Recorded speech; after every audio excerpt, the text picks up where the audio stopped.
Law of Attraction Talk Radio.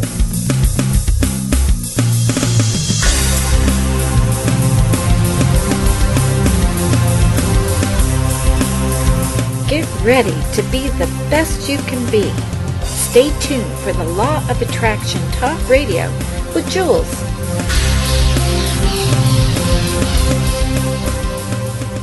Good evening. Welcome to the Law of Attraction Talk Radio. I'm Jules from Southern California, and I am so excited that you could tune into the show tonight.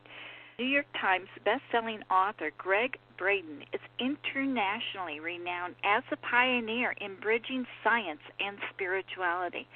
Following a successful career as senior computer systems designer for Martin Marietta Defense Systems during the last years of the Cold War. In 1991, he became the first technical operations manager for Cisco Systems, where he led the development of the global support team, assuring the reliability of today's Internet. Thank you, Gregg. For more than 20 years, Gregg has searched high mountain villages, remote monasteries, and forgotten texts to uncover their timeless secrets.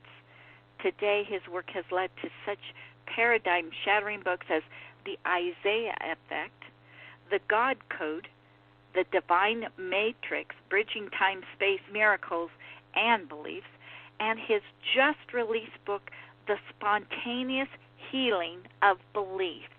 Welcome, Gregg, to the Law of Attraction Talk Radio. So glad you could be with us. Well, it's a pleasure to hear your voice. I'm absolutely thrilled to be on the program today, and we're having a great day with our book launch that started early this morning. Oh, really? Oh! Today is the official day, and it's doing very well in all the charts, and it's just a really very, very exciting day. You know what? I knew when I read it, and I've been doing a lot of research on it, too. I'm going, wow, you've got another bestseller here, that's for sure. What really is exciting for me is the last book, The Divine Matrix, was voted, nominated as a finalist for the Best New Science and Cosmology book for 2007, as well as doing well in the charts. And the reason that I'm sharing that is it tells me that we're finding a language that bridges some of the best science of our time that's obscurely hidden in these technical journals with the language of the right brain and the heart in a meaningful way that we can all apply in our lives. And of course, that's the great challenge of any author is to, it's not enough to have information, but to find a way to share that information in a way that means something in people's lives. Absolutely. So I'm very gratified, tremendously thrilled, and I'm still learning, and it tells me that we're finding that language that I think is meaningful and being received by a lot of people. And I think it's no accident that so many books in this genre. I'm in very good company with brilliant authors and scientists and engineers and researchers that are all in their own way. We're working together for a better world. But the experts are telling us, Julie, that we are in fact living a very unique time in recorded human history in the last 5,125 years of recorded human history, and that we are faced with the greatest number of different challenges ever faced by a single generation, and that each of those challenges in and of themselves could potentially bring an end to everything that we cherish as a civilization and as a species.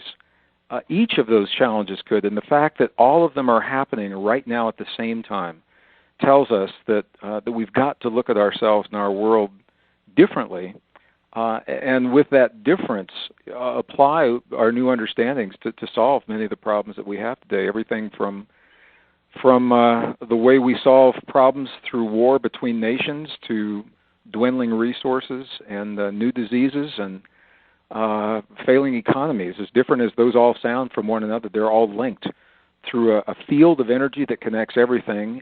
And what we now know is that we all have a vote in that field. We all speak directly to that field through the language of feeling and belief, if we understand how the language works. I noticed there's something really unique. It seems like the people in the other cultures are understanding the science behind the collective consciousness more than we here in Western culture. Well, there's an interesting phenomenon. What I know is that when we leave the borders of this beautiful country, and I'm going to be really clear, I love this country. It's the best in the world.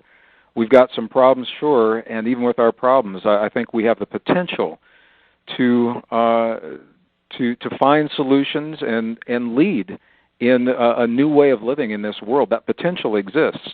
And having said that, I'll say that when we leave the borders of America, the audiences increase exponentially throughout the world. We had 9,000 people at a seminar in an athletic stadium in Mexico, and thousands of people in the European audiences.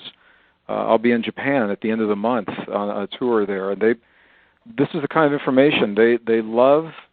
Accessible science, not the real lofty stuff that doesn't make any sense, but the science that tells them that we're part of our world and that we can make a difference in the world. So I think a lot of the world is open to receiving, and American audiences, I think they've been so inundated with so much and so many different kinds of information that in some respects they feel overwhelmed. Oh, maybe that's it. Yeah. Yeah, and because there's so much really good information here. Mm-hmm. Every week, you go to a major city and see amazing people. Deepak Chopra, Wayne Dyer. People like that that are colleagues of mine. I'm just so honored to be in such good company. But they've been sharing this message for 25 years. Those are pioneers in the field. Mm-hmm. So there is, I think, an openness that we find beyond our borders. While here in America, I think people are open, but they're cautiously open, and maybe a little more, I think, overwhelmed with all the things that have happened since 9/11, all the change in our country and in our lives. But I think with the message that you have, that we are all connected, I think that now is the time that we can each, and I'm talking about us in the U.S., that we can each sort of take our power back and not place so much power on our leaders, but realize that we have the power to create peace and prosperity in everything. Well, I think yes, I agree, and I think what we're beginning to understand is there is no them and us. True. the book a year ago, we had released a book that was entitled "The Divine Matrix: Bridging Time, Space, Miracles, and Belief." Right. And the focus of that book was to really illuminate the fact, and it is now a fact. It's no longer a theory. It's no longer a metaphor, but it is a scientific fact that there is a field of energy that underlies everything that we know and experience in our world. Everything in this field of energy is connected. And one of the powerful elements of that understanding is that we are all born with a language that speaks to this field.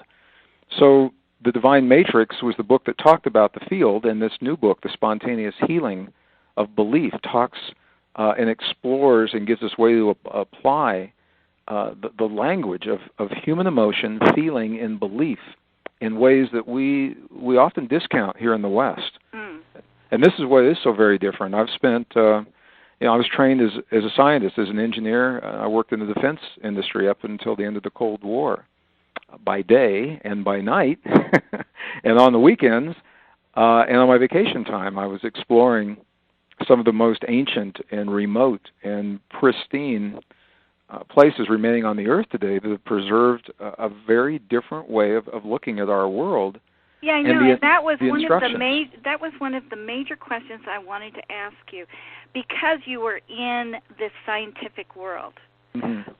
You had such a dramatic shift into writing about the spiritual aspect. Not really. I think it seems dramatic to people on the outside, but for me and for many scientists, I know that it's more of a progression and a logical next step rather than a dramatic change. And the reason for that is because the deeper that scientists explore our physical world, time, the universe, the atom, however it happens, the nature, biology, the deeper we explore these things, the more it becomes apparent that there is something else that is there. There is a guiding principle, whatever we choose to call that, whether it's a mathematic formula or whether it's what we call a God.